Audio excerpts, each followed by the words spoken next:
So what can you tell us about what's coming up for your characters? What are you allowed to tell us? For our characters. Oh, what are we allowed to say? Any more car fixing going to be happening?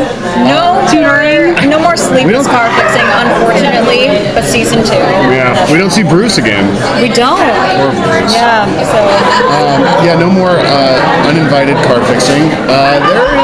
There's some more blossoming going on between our characters. There's a really cool school dance. And we have a really nice moment It just continues to grow, and then there's some turmoil, there's some back and forth, and you're not sure if they're gonna wind up happening or not, but it goes down that path. It's hard for Eric to get out of his own way. He's a dickhead. But if anyone's gonna pull him out of that, it's Julia. Absolutely. Miss Optimistic, Love. ray of sunshine. You do crazy things for love.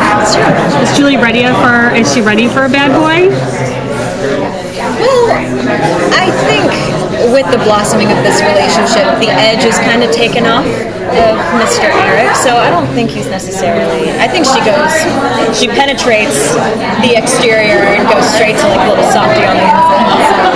I don't think she's really dealing with a bad boy at all. Well, it's like we discussed a little bit. It's funny because our characters never had any interaction in the first, 5 episodes or something like that. We didn't even have each other's phone numbers. We weren't on set together ever at the same time. Right. And there was like a big group text, and I would be like, "Oh, that must be MJ." The number. The random number. Yeah. So, but it's kind of like because we discussed like what where they're so opposite and where these feelings come from. But that's kind of the beauty of love in a way. Like you don't understand why you feel the way you do sometimes, and you're just kind of like, why am And sometimes when you fall fast. Yeah. So that's kind of what happens with these two. Do you think things might become rocky once they find out more things about each other's past? Could be. I think Julia knows what she's getting into, and is kind of accepting of that. And they do start to learn a little bit more about each other's past as the season progresses. And Eric doesn't know sort of where Julia came from and how in the beginning of the story she was, on her deathbed, and that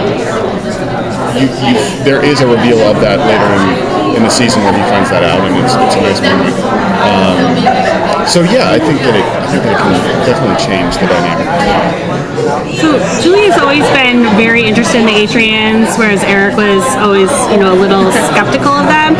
So you talk a little bit about going into the rest of the season, what the relationship is between each of your characters and the Atrians. Like you said, Julia is very pro-Atrians, very much on their side. She's willing to do whatever to fight for them. So that definitely shines in the rest of the season. I was thinking about episode 10, which they're screening, and it's funny because Julia, the entire thing is Eric kind of following Julia around like a puppy, like, but wait a minute, what is this thing? And come back, what about us? And Julie's going through this harrowing, near death, and she's just like, I got bigger fish to fry right now. Right. And I'm following her like, please, please, please, please, please, please, please. Mm-hmm. And she's almost gets killed.